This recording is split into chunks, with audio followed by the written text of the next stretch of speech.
শীতের বাগানে ফল ফুল সবজি সমস্ত কিছুই খুব সহজে কিভাবে চটজলদি দ্রুত বাড়াবে, কিভাবে এরকম ফুলে ভরাবে, কিভাবে প্রত্যেকটি গাছকে হেলদি করবে, এমন একটি শক্তিশালী জৈব সারের কথা আজকে আমি বলবো। যে শক্তিশালী জৈব সার তুমি সহজে আমাদের বাড়িতে থাকা উপকরণ দিয়েই তৈরি করতে পারবে। একদম সহজ সিম্পল উপকরণ দিয়েই তৈরি করে নিয়ে দারুণ রেজাল্ট পাবে। প্রত্যেকটি গাছে ফুলে ভরে যাবে আর প্রত্যেকটি গাছের চেহারা অসাধারণ হবে। চলো কিভাবে তৈরি করেছি আর কেমন ভাবে তৈরি করেছি, কি কি উপকরণ দিয়েছি সম্পূর্ণ ভিডিওতে শেয়ার করেছি। ভিডিওটি একটু ধৈর্য সহকারে দেখো। নমস্কার বন্ধুরা, গ্রিন গার্ডেনিং উইথ মল্লিকা। আশা করছি তোমরা সবাই খুব ভালো আছো, সুস্থ আছো এবং সবুজের সঙ্গে আছো। তুমি তোমার ছাদ বাগানে ঠিক এভাবেই ফল ফুল সবজিতে ভরিয়ে তুলেছো। চলো আজকের ভিডিওটি একটু ধৈর্য সহকারে দেখো, তাহলে বুঝতে পারবে আর তুমিও ছাদ বাগানে এভাবেই সাজিয়ে তুলতে পারবে সমস্ত গাছে ফল ফুল সবজিতে। চলো তাহলে দেখে নেওয়া যাক।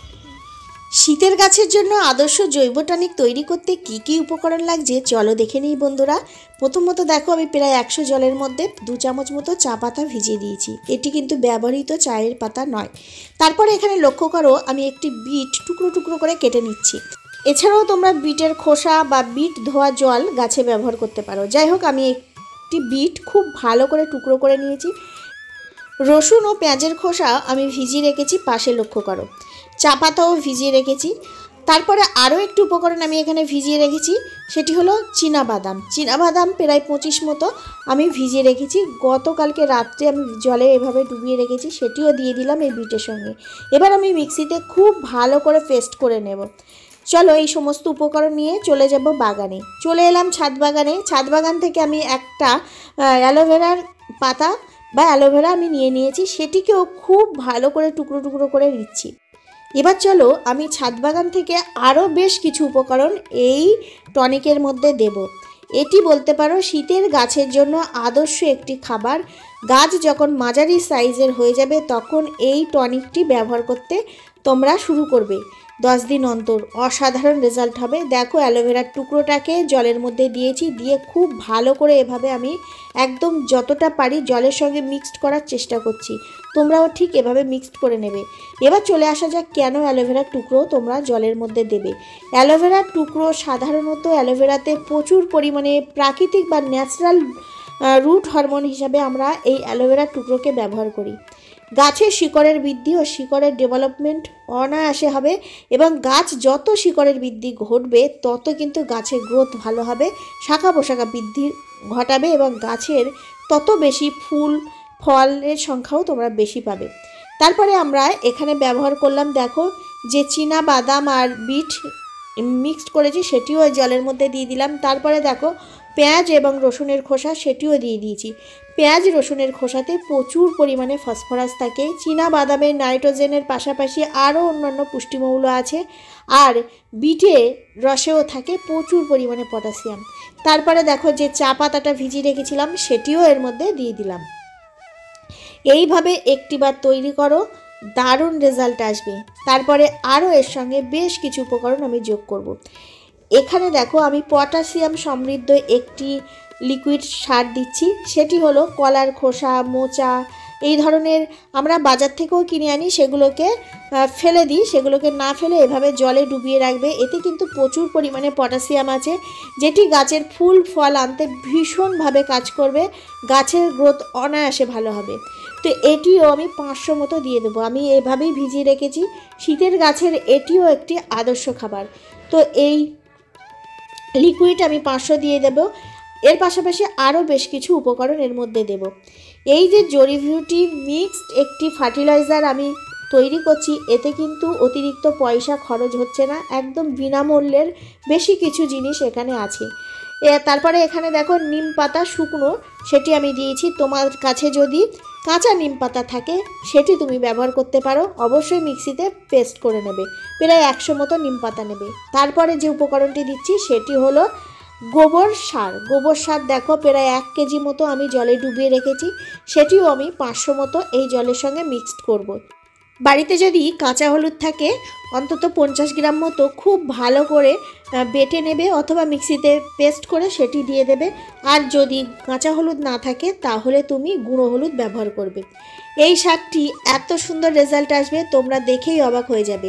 কতদিন অন্তর প্রয়োগ করবে? 10 দিন অন্তর প্রত্যেকটি গাছে প্রয়োগ করবে। গাছ যখন একটু মাঝারি সাইজের হবে, অর্থাৎ নার্সারি থেকে আনার 1 মাস পরে থেকে এই সারটি তুমি প্রয়োগ করতে পারবে। এবার বলি, এই সার প্রয়োগ করার নিয়ম হলো 10 দিন অন্তর তুমি প্রয়োগ করবে। এর পাশাপাশি টবের মাটি হালকা পাতলা করে ওপরের অংশ খুশে দেবে। এই সার প্রয়োগ করার পর কি রেজাল্ট আসবে সেটি আমাদের কাছে শেয়ার করব।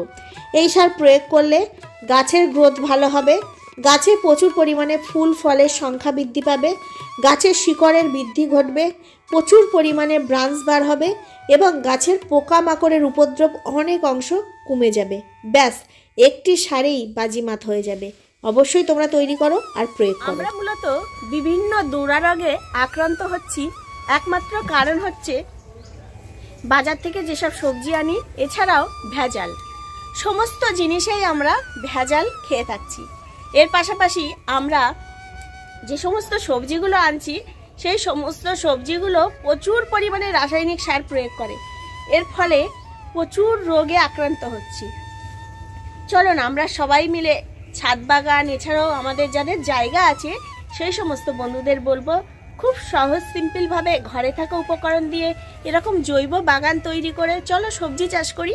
আর সেই অর্গানিক সবজি আমরা বাড়িতেই রান্না করি। এছাড়া আমাদের পরবর্তী জেনারেশনকে একটু ভালো রোগমুক্ত রাখি, ভালো সবজি তাদেরকে উপহার দিই। তারা যদি ভালো সবজি, ভালো কিছু স্বাস্থ্যকর জিনিস খায়, তাহলে আগামী দিনে যেসব জেনারেশন আসবে তারাও কিন্তু একটু ভালো কিছু পাবে। দেখো, আমরা প্রতিনিয়ত ভেজাল খেয়ে নানা রকম রোগে আক্রান্ত হচ্ছি এবং এমন রোগে আক্রান্ত হচ্ছি যে আমাদের মৃত্যুর পথে ঠেলে দিচ্ছে। সে কারণ, একমাত্র কারণ এইসব রাসায়নিক উপকরণ। যেমন যে চাল খাচ্ছি সেই চালে ভেজাল, ডাল খাচ্ছি ডালে ভেজাল, তেল খাচ্ছি তেলে ভেজাল। তো সমস্ত কিছুই যদি ভেজাল খায় তাহলে আমাদের শরীর কি করে বাঁচে বলো? তো আমি সেক্ষেত্রে বলবো, কিছু অন্তত যদি আমরা রাসায়নিক বাদ দিয়ে অর্গানিকভাবে করি, আর সেগুলো থেকে কিন্তু আমরা নিজের মানসিক শান্তিও আমরা পাই। এর পাশাপাশি দেখবে আমাদের স্বাস্থ্যকর সবজিও আমরা পেয়ে যাব। হয়তো তোমাদের অনেকেরই কথাগুলো খারাপ লাগতে পারে, কিন্তু আমি জানি না, আমার মনে হয় যে এগুলো করা উচিত। যদি আমরা একটু ভালো জিনিস খাই তাহলে আমাদের রোগের প্রকোপ থেকে অন্তত একটু হলেও আমরা মুক্ত থাকব। তো চলো, আমি প্রত্যেকটা গাছে কিন্তু বিভিন্ন রকম জৈব সার প্রয়োগ করি আর তোমাদের কাছে সেটি শেয়ার করি। এই যে জৈব সারগুলো, এগুলো কিন্তু কিনতে লাগে না, ঘরে থাকা উপকরণ দিয়ে বিভিন্ন রকম আইটেম আমি তৈরি করে গাছে প্রয়োগ করি, আর তাতেই কিন্তু দারুণ দারুণ রেজাল্ট আসে। ভিডিওটি শুরু থেকে শেষ পর্যন্ত দেখার জন্য অসংখ্য ধন্যবাদ। ভালো থেকো, সুস্থ থেকো। নতুন কোনো ভিডিও নিয়ে আবার চলে আসবো। টাটা।